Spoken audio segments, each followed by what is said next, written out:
There was an incident when the leopard was under a chair, and one of our ministers, Michael Silverdale, Minister of Labour, was MP of Minimum, going to go seated on the chair. I didn't realize the leopard was underneath.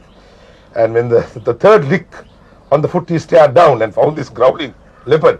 He raised his sarong and charged into the main house. Mother was coming down to the rest of the cabinet for the cabinet meeting. She was absolutely livid with this. Kotiye, Kotiye, screaming at the top of his voice. Not the kind of Kotiye as you find now, but this is a genuine one. Then she ran me and said, do you realize that we have lost every single by-election we had up to date? And if this man dies, we are going to lose Minuwangoda as well. Typical politicians. Immediately she's on the practical problem there. She was not the kind of person who ever forced any ideology on any one of us. If she did, I wouldn't have been in the MP. She's not a person who said, don't do it. She leaves you don't do it, but they realize themselves later that the men were not suitable. I think I bring Sunita at this point. Well, she's a remarkable woman. She never suggested to either of the two girls that we should get married. Never produced any young men for us. But I must say, when we found our own, she did disapprove. But very mildly, I think. Very mildly. She went along with it. And every time a marriage collapsed, she kind of grumbled a bit and took it in her stride. Both of them married against my wish. I didn't want to stop because it was useless trying to stop it. They would have been unhappy, I would have been unhappy. So I let them have their own wish. Whatever we've done, any conventional mother would have screamed her head off about. But she would sort of resist. She would have followed a policy of ignore it and it'll go away. I've never heard any arguments in the home. If my mother ever lost her temper and said something, which my mother, I've never really seen her losing her temper. I've never seen her stamping her feet or her hands on a table, even with us. She was such a placid person. But if she disagreed with my father very strongly on something and she went on and on about it, he would just make a joke of it. And the rare occasions where I've never seen my father lose his temper with her, but he used to lose his temper very often with everybody else and scream at the top of his voice, and then the whole thing disappeared in a few seconds. And then at those moments she would know to keep silent and just keep calm. All the children are wise in different ways, but I can't say which one is wiser. They'll get angry with me if I say that.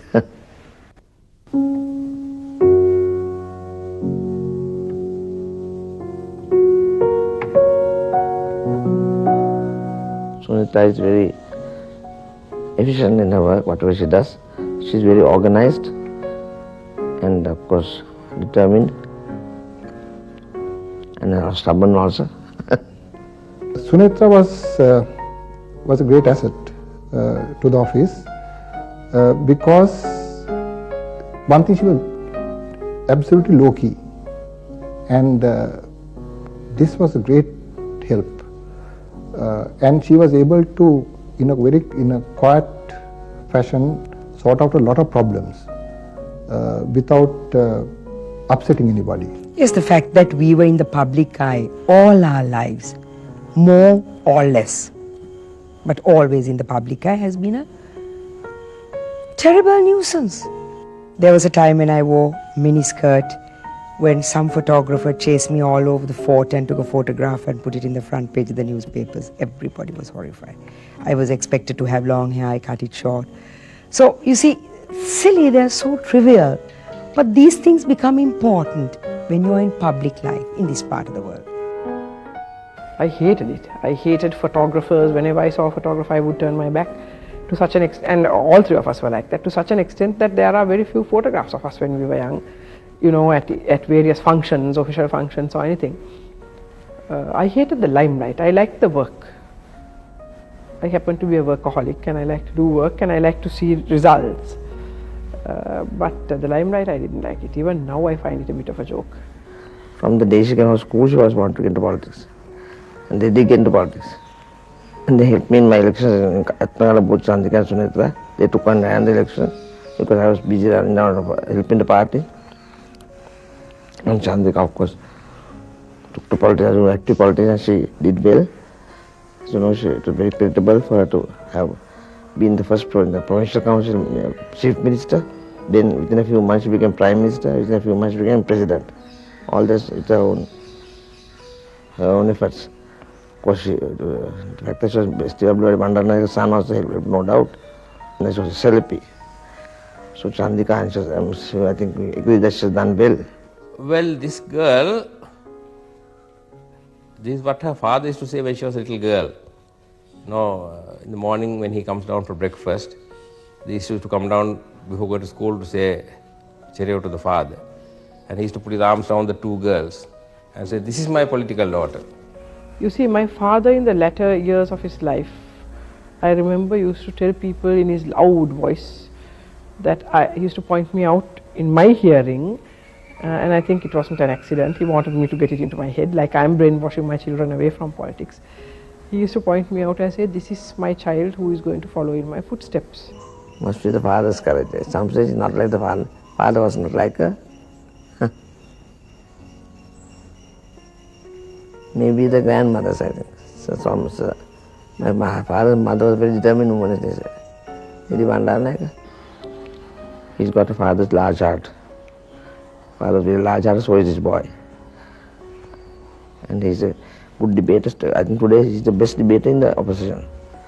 On our side, he was a very good debater. He was, for some number of years, he was leader of opposition in the SLP. And he stood up to the UNP, it was 2/3 majority or 5-6 majority. Stood up to that very well. He was as soon as he came out into politics. I was against that, but he was insisting on taking to politics. He got somebody to propose his name at the party meeting, proposed him as an organizer. So I had no alternative but to accept it. She came into active politics and he was very active. Anur is also like the father, very good at retorting. Even in parliament, is like that, a very good speaker is. And he talks very, very fast. He's like his father, he thinks very fast. And he talks to when anybody says anything. And that amuses me. I'm very happy about it.